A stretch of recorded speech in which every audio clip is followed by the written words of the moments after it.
ಜಾತ್ಯತೀತ ಜನತಾದಳ ಜಾತ್ಯತೀತತೆಯನ್ನು ಬದಿಗೊತ್ತಿ ಬಿಜೆಪಿಯೊಂದಿಗೆ ವಿಲೀನಗೊಂಡಿರುವುದರಿಂದ ಜೆಡಿ ಅಥವಾ ಜನತಾದಳ ಎಂಬುದಾಗಿ ಪಕ್ಷದ ಹೆಸರನ್ನು ಬದಲಿಸಿಕೊಳ್ಳಲಿ ಎಂದು ಕೆಪಿಸಿಸಿ ಅಲ್ಪಸಂಖ್ಯಾತರ ಘಟಕದ ಉಪಾಧ್ಯಕ್ಷ ಪಿಸಿ ಹಸೈನಾರ್ ಹಾಜಿ ಹೇಳಿದ್ದಾರೆ.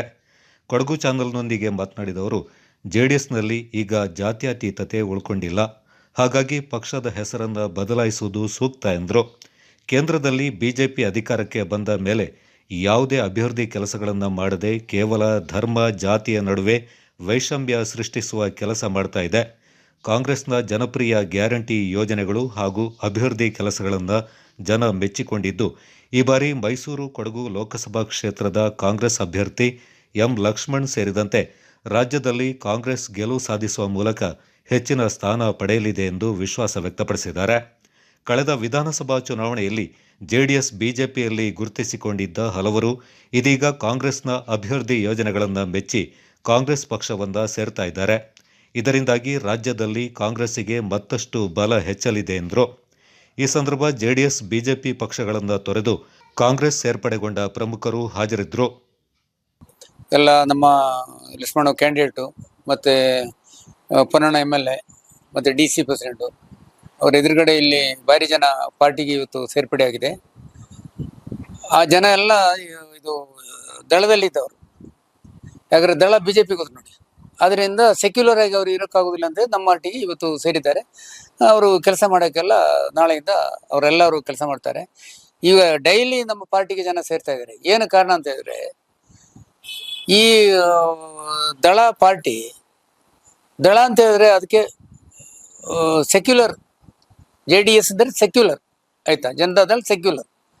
ಅವ್ರೋಗಿ ಬಿಜೆಪಿಗೆ ಸೇರಿದಾಗ ಸೆಕ್ಯುಲರ್ ಎಲ್ಲಿದೆ? ಸೆಕ್ಯುಲರ್ ಇಲ್ಲ, ಹೋಯ್ತು, ಅದು ಸೆಕ್ಯುಲರ್ ಹೋಯ್ತು. ಆದ್ರಿಂದ ಆ ಪಾರ್ಟಿಯಲ್ಲಿ ಇರೋರು ಎಲ್ಲರೀಗ ನಮ್ಮ ಪಾರ್ಟಿಗೆ ಬರ್ತಾ ಇದ್ದಾರೆ. ಇವತ್ತು ಸುಮಾರು ಜನ ಇಲ್ಲಿ ಸೇರಿದ್ದಾರೆ. ಇನ್ನು ನಾಳೆ ನಾಡ್ದೆಲ್ಲ ಸೇರೋರು ಇದ್ದಾರೆ.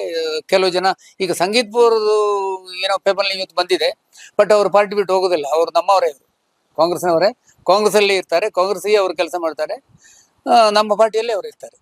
ಹಿಂದೆ 2023 MLA ಚುನಾವಣೆ ಇತ್ತು, ಕೊನೆಗೆ ಬಿಜೆಪಿ ಭದ್ರ ಕೊಡಿತ ಹೇಳ್ಕೊಳ್ತಾ ಇದ್ರು. ಅದನ್ನ ಲಾಸ್ಟ್ ಕೊನೆಗಳಿಗೆ ಅಚ್ಚಿದಿಯಾಗಿ ಅದು ತಿರುವು ಪಡಿತು. ಈ ಬಾರಿ ಚುನಾವಣೆಯಲ್ಲಿ ಅದಕ್ಕೆ ತಿರುವು ಪಡಬಹುದಾ? ಇಲ್ಲ, ಈ ಬಾರಿ ಚುನಾವಣೆಯಲ್ಲಿ ನಮ್ಮ ಅಸೆಂಬ್ಲಿಗಿಂತ ಜಾಸ್ತಿ ವೋಟ್ ಬರ್ತದೆ ಕೊಡಗಿನಲ್ಲಿ. ನಮಗೆ ಕಾಂಗ್ರೆಸ್ಗೆ ಅಸೆಂಬ್ಲಿಗೆ ಎಷ್ಟು ವೋಟ್ ಸಿಕ್ತೋ ಅದಕ್ಕಿಂತ ಜಾಸ್ತಿ ಬರ್ತದೆ. ಯಾಕಂದ್ರೆ ಎಲ್ಲರಿಗೆ ಬಿಜೆಪಿ ಅವ್ರಿಗೆ ಕೂಡ ತಿಳುವಳಿಕೆ ಆಗಿದೆ ಇದು ಒಳ್ಳೆ ಪಾರ್ಟಿ ಎಲ್ಲ ಅಂತ ಇರೋದು. ಆದ್ರಿಂದ ಅವರು ಕೂಡ ನಮಗೆ ವೋಟ್ ಹಾಕ್ತಾರೆ, ಬಿಜೆಪಿ ಅವರು ಕೂಡ. ಈ ಗ್ಯಾರಂಟಿ ಯೋಜನೆಗಳು ಎಷ್ಟು ಪರಿಣಾಮಕಾರಿ ಆಗಬಹುದು ಈ ಚುನಾವಣೆಯಲ್ಲಿ? ಇಲ್ಲ, ಗ್ಯಾರಂಟಿ ಅಂತ ಹೇಳಿದ್ರೆ ನಾವು ಕೊಡೋ ಗ್ಯಾರಂಟಿ ನಡೆಸೋಂತ ಗ್ಯಾರಂಟಿ, ಅವರು ಕೊಡೋ ಗ್ಯಾರಂಟಿ ನಡೆಸದಂತ ಗ್ಯಾರಂಟಿ. ಅವರು ಕೊಟ್ಟಿದ್ದ ಗ್ಯಾರಂಟಿ ಇಷ್ಟವರೆಗೆ ನಡೆಸಿಲ್ಲ, ಇನ್ನು ಮುಂದೆ ನಡೆಸೋದು ಇಲ್ಲ.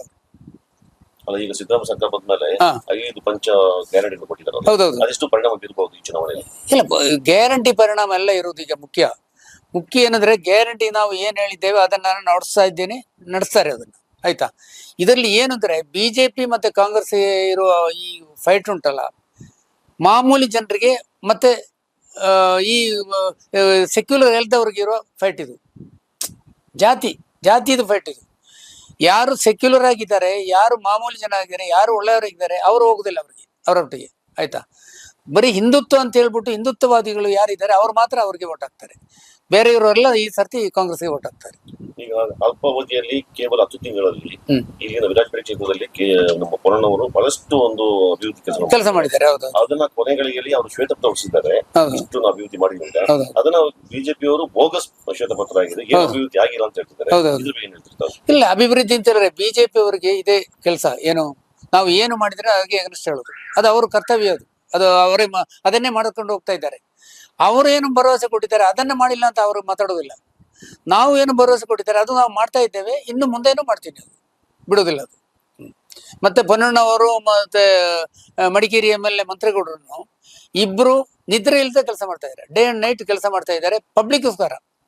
ಅವರು ಪಾರ್ಟಿ MLA ಇರ್ಬೋದು, ಪಾರ್ಟಿ ಜನ ಇರ್ಬೋದು, ಆದ್ರೆ ಕೂಡ ಪಬ್ಲಿಕ್ಗೋಸ್ಕರ. ಅವರು ಜಾತಿ ಇಲ್ಲ, ಭೇದ ಇಲ್ಲ, ಪಾರ್ಟಿ ಇಲ್ಲ, ಏನಿಲ್ಲ. ಯಾವ ಪಾರ್ಟಿ ಹೋದ್ರೇನು ಅವರು ಏನು ಕೆಲಸ ಉಂಟು ಮಾಡಿಕೊಡ್ತಾ ಇದ್ದಾರೆ ಅವರು. ಆದ್ರಿಂದ ಈ ಸರ್ತಿ ನಮಗೆ 100% ನಮ್ಮ ಸೆಕ್ಯುಲರ್ ಜನ ಯಾರಿದ್ದಾರೆ, ಯಾವ ಜನಾಂಗ ಇದ್ದಾರೆ, ಬರೀ ಮುಸಲ್ಮಾನರ ಬರೀ ಕಾಂಗ್ರೆಸ್ ಅಂತಿಲ್ಲ, ಸೆಕ್ಯುಲರ್ ಮೈಂಡ್ ಯಾರಿದ್ದಾರೆ ಅವ್ರು ಪೂರ್ತಿ 100% ನಮಗೆ ಕಾಂಗ್ರೆಸ್ಗೆ ವೋಟ್ ಹಾಕ್ತಾರೆ. ಈಗ ಈ ಕಾಂಗ್ರೆಸ್ಗೆ ಬಹಳಷ್ಟು ಜನ ಬಂದು ಸೇರ್ತಾರೆ ಅಂತ ಹೇಳ್ತಾರೆ. ಅದೇ ರೀತಿ ಹಿರಿಯ ನಾಯಕರು ಈ ಹಿಂದೆ ಇದ್ದ ಪಕ್ಷದಲ್ಲಿ ಇದ್ದಂತ ನಾಪಣ್ಣ ಮುತ್ತಪ್ಪನವರು ಸಹ ಪಕ್ಷ ಸೇರಿ ಹೌದೌದು. ಇದ್ರ ಬಗ್ಗೆ ತಾವು ಹೇಳ್ತೀರಾ? ಇಲ್ಲ, ನಾಪಣ್ಣ ಮುತ್ತನವರು ಪಾರ್ಟಿಗೆ ಸೇರಿದ್ ನಮಗೆ ದೊಡ್ಡ ಲಾಭನೇ ಅದು, ಸಣ್ಣ ಲಾಭ ಅಲ್ಲ. ಯಾಕಂದ್ರೆ ಅವರು ಬೇಕಾದ್ರೆ ಬಿಜೆಪಿಗೆ ಹೋಗ್ಬೋದು, ಬೇಕು ಅಂತ ಹೇಳಿದ್ರೆ ಬಿಜೆಪಿ ಅವರು ಅವ್ರನ್ನ ಕರೀತಾ ಇದ್ರು. ಯಾಕಂದ್ರೆ ಆ ಬಿಜೆಪಿ ಹೋಗೋ ಮನಸ್ಸು ಅವ್ರ ಹತ್ರ ಇಲ್ಲ, ಅವ್ರ ಹತ್ರ ಸೆಕ್ಯುಲರ್ ಮೈಂಡ್ ಇದೆ. ಆದ್ರಿಂದ ಅವ್ರು ಬಿಜೆಪಿ ಹೋಗಿಲ್ಲ. ಇಲ್ಲಾಂದ್ರೆ ಬಿಜೆಪಿಗೆ ಹೋಗ್ಬಿಟ್ಟು ಅವರು ಸ್ಥಾನಮಾನ ಸಿಗ್ತಾ ಇತ್ತು, ಅವ್ರಿಗೆ ಹೋಗ್ಲಿಲ್ಲ. ಅವರು ಏನು ವೇಟ್ ಮಾಡ್ತಾ ಇದ್ರು, ಏನ್ ಮಾಡ್ತಾ ಇದ್ದಾರೆ. ಒಳ್ಳೆಯ ಒಂದು ಅವಸರ ಸಿಕ್ಕಿದೆ, ಅವರಿಗೆ ನಮ್ಮ ಪಾರ್ಟಿ ಸೇರಿದ್ದಾರೆ. ನಮಗೆ ಕಾಂಗ್ರೆಸ್ಗೆ ಕೊಡಗಿನಲ್ಲಿ ದೊಡ್ಡ ಲಾಭ ಇದೆ ಅವರು ನಮ್ಮ ಪಾರ್ಟಿಗೆ ಬಂದಿದೆ.